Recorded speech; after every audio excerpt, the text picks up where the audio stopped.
स्वागत है। आज हम एक बहुत ही प्राचीन और कहना चाहिए काफी दिलचस्प व्याख्यान के कुछ हिस्सों पर बात करने वाले हैं। जी। इसमें नवग्रहों का जिक्र है, उनके बड़े अनोखे रथों का, चंद्रमा कैसे घटता बढ़ता है, इसके पीछे क्या रहस्य है, और ब्रह्मांड की एक अद्भुत तस्वीर खींची गई है। बिल्कुल बिल्कुल, ये पराशर जी का दिया हुआ व्याख्यान है जिसके कुछ अंश हमारे पास हैं। हाँ, और हमारा मकसद यही है कि ये जो खगोलीय वर्णन है इन्हें थोड़ा समझें और इनके पीछे जो गहरा दार्शनिक संदेश छिपाया उसे पकड़ने की कोशिश करें। सही कहा कि आखिर असलियत क्या है ना? और भगवान विष्णु की क्या भूमिका बताई गई है इस सब में। हाँ, क्योंकि कुछ बातें तो वाकई चौंकाने वाली हैं, जैसे वो चंद्रमा का 3 पहियों वाला रथ। हाँ। या फिर सूर्यदेव कैसे घटते चंद्रमा को फिर से पोषण देते हैं, और एक वो अमावस्या वाली बात भी है, एक चेतावनी जैसी। जी, वो भी महत्वपूर्ण है। और फिर अंत में ये सब कैसे एक बड़े आध्यात्मिक सच की तरफ ले जाता है। तो चलिए शुरू करते हैं, देखते हैं इसे। जरूर।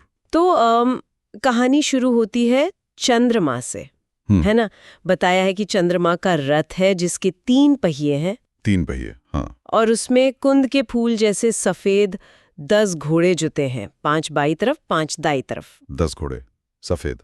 और ये रथ ध्रुव तारे को एक तरह से सेंटर मानकर घूमता है और नक्षत्रों के बीच से गुजरता है, जैसे अश्विनी वगैरह।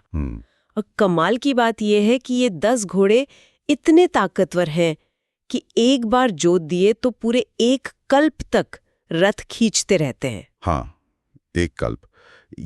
ये समय का पैमाना भी दिमाग घुमा देता है, जैसा आपने कहा, अरबों साल। बिल्कुल। और यहाँ कुछ बातें शायद गौर करने लायक हैं, जैसे वो 3 पहिए, हो सकता है ये समय के 3 आयाम हों, भूत, वर्तमान, भविष्य, या शायद 3 लोक। अच्छा, हाँ, हो सकता है। और वो 10 सफेद घोड़े। सफेद रंग तो शायद चंद्रमा की अपनी शीतलता, उसकी पवित्रता से जुड़ा है। और 10 की संख्या शायद दिशाएं हों या इंद्रियां, कौन जाने। पर सबसे अहम बात मुझे लगता है वो ध्रुव तारे से बंधा होना। वो स्थिरता दिखाता है, एक अटल केंद्र है जिसके चारों ओर सब कुछ एक व्यवस्था में घूम रहा है। हाँ, ये महत्वपूर्ण है। और कल्प तक चलने वाले घोड़े ये तो साफ बताते हैं कि ये कोई छोटी मोटी आज है कल नहीं वैसी व्यवस्था नहीं, ये एक सनातन बहुत बड़े चक्र का हिस्सा है। सही बात है। और ये सिर्फ चंद्रमा के साथ नहीं है, दूसरे ग्रहों के रथ और घोड़े भी, वो भी उनकी प्रकृति के बारे में कुछ कहते हैं ना। जी हाँ, बिल्कुल। जैसे बुध ग्रह, उनका रथ बताया है वायु और अग्नि तत्व से बना है, और घोड़े 8 हैं, पीले भूरे रंग के, पिशंग वर्ण के, और हवा की तरह तेज। हाँ, पिशंग तो ये बुध की तेजी दिखाता है, शायद उनकी गति और उनका जो स्वभाव है, संवाद, बुद्धि, उससे जुड़ता है। फिर शुक्र का रथ, उसके घोड़े पृथ्वी से जन्मे बताए हैं। पृथ्वी से जन्मे। हाँ। तो इसका क्या मतलब हो सकता है? शायद भौतिक सुख या सुंदरता, पृथ्वी तत्व से जुड़ाव। हाँ, ये संभव है। उनके जो गुण हैं, कला, सौंदर्य, भौतिक चीजें, शायद ये उसका संकेत हो। और मंगल, उनका रथ तो सोने का है और घोड़े हैं 8, पद्मराग मणि जैसे लाल, और वो अग्नि से जन्मे हैं। सोने का रथ और लाल घोड़े अग्नि से जन्मे, ये तो बिल्कुल मंगल की ऊर्जा, उनके जोश और कभी-कभी जो उग्रता होती है उससे मेल खाता है। हाँ, एक और ग्रह हैं जिनका रथ सोने का है, बृहस्पति। जी, बृहस्पति। लेकिन उनके 8 घोड़े एकदम सफेद हैं, पांडुर वर्ण के। अच्छा, सफेद। हाँ, तो यहाँ सफेद रंग शायद ज्ञान, पवित्रता, सात्विकता, इसका प्रतीक हो सकता है। और ये भी बताया है कि वो हर साल राशि बदलते हैं। हाँ, उनकी गति नियमित है, पर मंगल से धीमी। जी। फिर आते हैं शनिदेव, जो अपनी धीमी चाल के लिए ही जाने जाते हैं। उनका रथ लोहे का बताया गया है ना, और घोड़े आकाश से जन्मे हैं, बड़े विचित्र रंग के। लोहे का रथ, आकाश से जन्मे विचित्र रंग के घोड़े, ये उनके रहस्यमय स्वभाव, कर्म फलदाता होने और आकाश तत्व से जुड़े होने का संकेत हो सकता है। और धीमी गति तो है ही, समय, धैर्य। राहु और केतु के रथ भी कुछ कम अनोखे नहीं है। राहु का रथ धूसर, मटमैले रंग का, और उसमें 8 घोड़े हैं, भौरे जैसे काले, जो हमेशा चलते रहते हैं। और केतु के रथ में भी 8 घोड़े हैं, पुआल के धुएं जैसे और लाख जैसे लाल रंग के, वो भी हवा की तरह तेज। राहु के बारे में एक और खास बात लिखी है कि वो पूर्णिमा पर सूर्य से चंद्रमा के पास जाता है और अमावस्या पर चंद्रमा से सूर्य के पास। ओह, ये तो ग्रहण वाली स्थिति लग रही है। हाँ बिल्कुल, शायद ये ग्रहण की जो प्राचीन समझ थी उसकी तरफ इशारा है। बहुत संभव है। और इन सभी ग्रहों को, नक्षत्रों को, तारों को, इन सब को जो चीज एक साथ बांधे रखती है वो है वायुमय डोरी या रज्जू।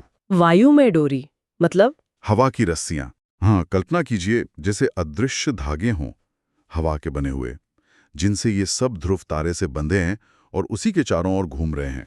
अच्छा। स्रोत में इसकी तुलना भी बड़ी अच्छी की गई है तेली के कोलू से। कोलू से? कैसे?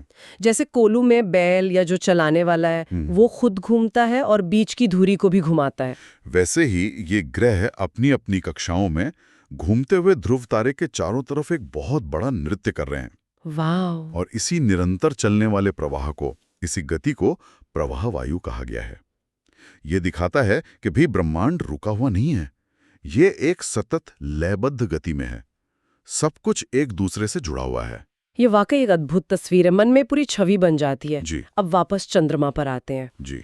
उनका जो घटने बढ़ने का चक्र बताया है वो सिर्फ मतलब भौतिक नहीं है, वो दिव्य पोषण से जुड़ा है। दिव्य पोषण से। हाँ, ऐसा कहा गया है कि कृष्ण पक्ष में जब चंद्रमा घटता है तो देवता उसके अमृत का पान करते हैं और उससे वो क्षीण होता जाता है। देवता अमृत पीते हैं। हाँ, और फिर शुक्ल पक्ष में सूर्यदेव वो अपनी एक खास किरण, सुषुम्ना नाम की किरण से उसे फिर से भरते हैं, उसका पोषण करते हैं। यानी सूर्य उसे फिर से झिलाते हैं एक तरह से। हाँ बिल्कुल।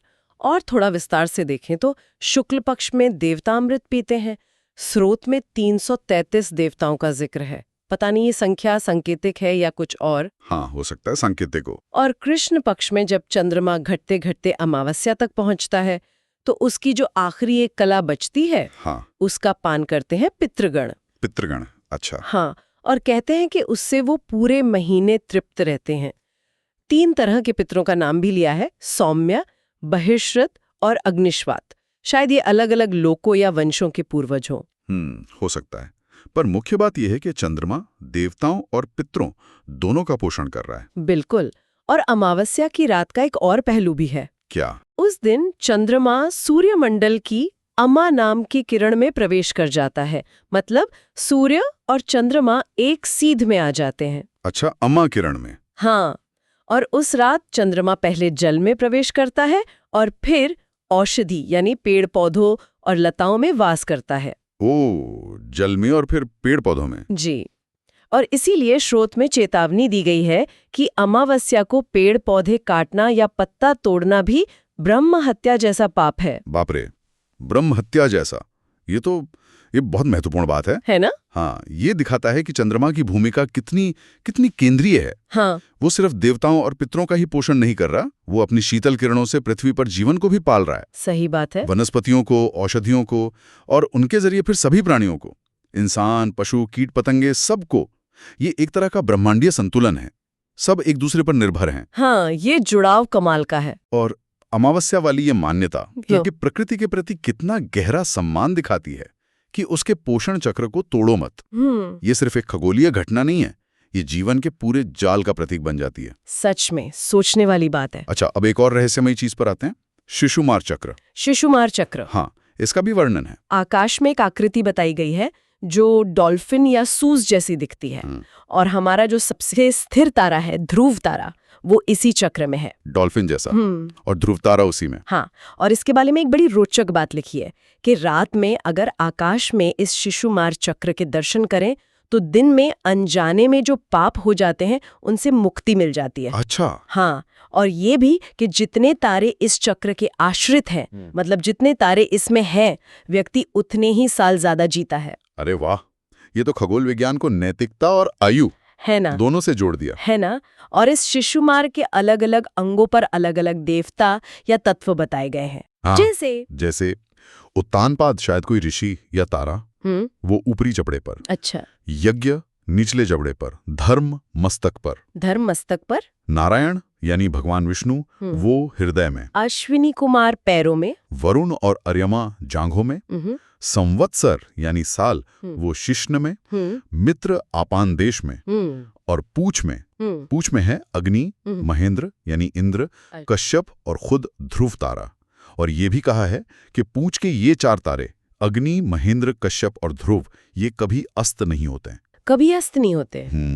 इसका क्या मतलब हो सकता है? वही तो। देखिए, ये सिर्फ एक नक्षत्र मंडल का नक्शा नहीं लग रहा, ये तो जैसे ब्रह्मांड की एक आध्यात्मिक संरचना बना दी गई है। हाँ, ऐसा ही लगता है। अलग अलग देवताओं और तत्वों को इस पर बिठाना ये दिखाता है कि कैसे पूरा ब्रह्मांड एक एकीकृत दिव्य व्यवस्था का हिस्सा है। हाँ।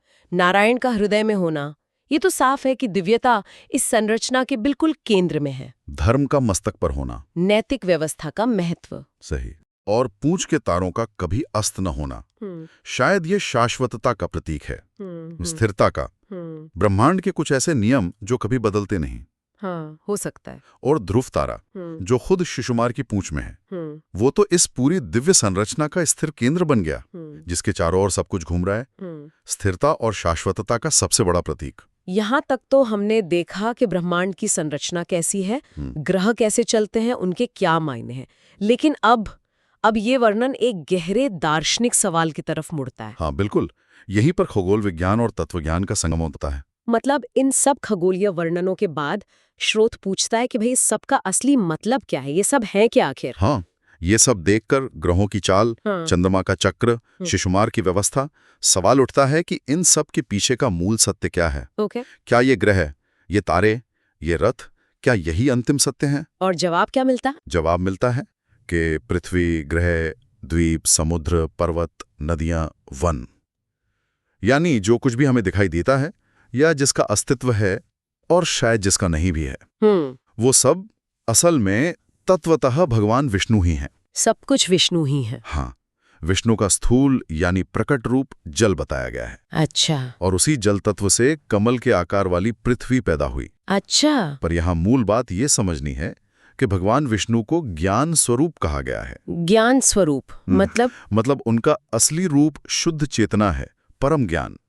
और ये सारा ब्रह्मांड जिसे हम अपनी इंद्रियों से महसूस करते हैं, वो उसी एक ज्ञान या चेतना का विलास मात्र है। विलास मतलब खेल जैसा? हाँ, एक तरह का खेल कह लीजिए, या अभिव्यक्ति।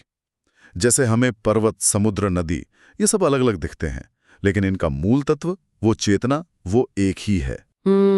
स्रोत एक बहुत गहरा सवाल भी उठाता है कि जो चीज पल पल बदल रही है, उसमें स्थायी वास्तविकता क्या हो सकती है। हाँ, ये तो सोचने वाली बात है। उदाहरण दिया है मिट्टी का। मिट्टी से घड़ा बनता है। हाँ। घड़ा टूट जाए तो ठिकरे बन जाते हैं कपाल। ठीक ठीक। ठिकरे पिस जाएं तो चूर्ण बन जाते हैं, और चूर्ण अंत में अणु। तो इस पूरी प्रक्रिया में सत्य क्या था? वो मिट्टी ही थी। बिल्कुल, वो मिट्टी ही थी जो बस रूप बदलती रही। इसी तरह यह संसार हमें बदलता हुआ दिखता है, लेकिन इसका जो मूल आधार है वो चेतना, वही सत्य है। पर होता क्या है कि मनुष्य अपने कर्मों के जाल में फंसकर अपने इस असली आत्मस्वरूप को, अपनी असली पहचान को भूल जाता है। तो फिर सत्य क्या है अगर ये सब बदल रहा है? इसीलिए कहा गया है कि एकमात्र विज्ञान ही सत्य है। विज्ञान मतलब साइंस? नहीं, यहाँ विज्ञान का अर्थ है विशुद्ध चेतना, प्योर कॉन्शियसनेस। वही चेतना जो निर्मल है, जिसमें कोई गंदगी नहीं, कोई विकार नहीं, जो शोक से परे है, लोभ, मोह जैसे सारे दोषों से मुक्त है। अच्छा। वही परमेश्वर वासुदेव है, उससे अलग कुछ है ही नहीं। और ये जो हमें इतनी विविधता दिखती है, कोई सुखी है, कोई दुखी, कोई इंसान है, कोई जानवर, हाँ, ये एक ही चेतना पर अलग अलग कर्मों के असर का नतीजा है। जैसे एक ही आकाश है, पर अलग अलग घड़ों में पानी भरने पर उसमें आकाश का प्रतिबिंब अलग अलग दिखता है। ओह, ये बात है जी। तो इसका मतलब है कि हमारे सामने जैसे 2 रास्ते दिखते हैं। हाँ, कह सकते हैं। एक तरफ है कर्म कांड का रास्ता, जी, यज्ञ करना, पुण्य कमाना, स्वर्ग या अच्छे जीवन की इच्छा रखना। जी। स्रोत कहता है कि इससे जीव कर्मों के बंधन में बंधकर इसी त्रिभुवन में, मतलब पृथ्वी, स्वर्ग, पाताल, इन्हीं लोकों में भटकता रहता है, जन्म मृत्यु के चक्कर में फंसा रहता है। बिल्कुल, ये एक रास्ता है।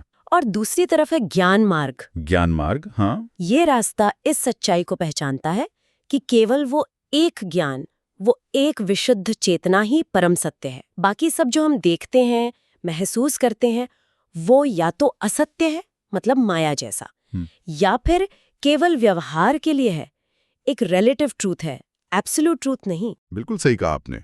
यही है ज्ञान मार्ग।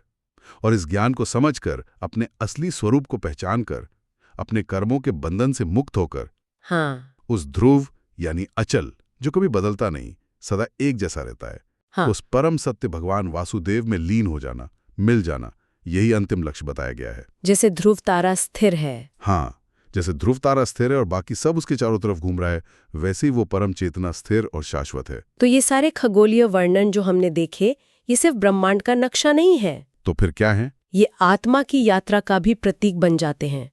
अस्थिरता से स्थिरता की ओर, अनेकता से परम एकता की ओर, कर्म के बंधन से ज्ञान के द्वारा मुक्ति की ओर। वाह!